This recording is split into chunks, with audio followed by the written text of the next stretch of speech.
Welcome to The Last Breakfast. Please enjoy the video. In this video, I will explain how to do a medical literature review. First, precisely define your research question using the PICO framework: population, intervention, comparison, and outcome. This clarity is crucial for a focused search. Next, brainstorm all relevant keywords and their synonyms. Finally, establish clear inclusion and exclusion criteria to ensure only pertinent studies are considered, saving you significant time later on. This foundational step is vital for a successful review. Now, let's dive into searching.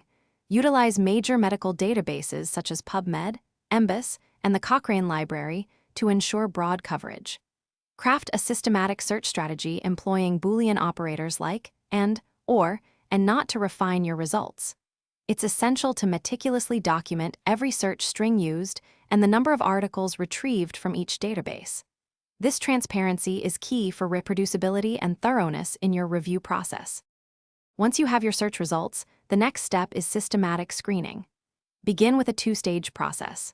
First, review titles and abstracts, then proceed to full-text review for potentially relevant articles.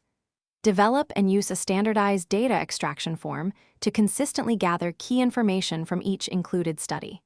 Furthermore, critically assess the quality and potential risk of bias for every study to understand the strength of the evidence. Finally, it's time to synthesize and report your findings. You can synthesize the data qualitatively, describing themes and patterns, or quantitatively through a meta-analysis if appropriate. Be sure to discuss the limitations of the existing literature and the implications of your review for future research or clinical practice. Present your findings clearly and transparently, adhering to established reporting guidelines such as the PRISMA statement for systematic reviews.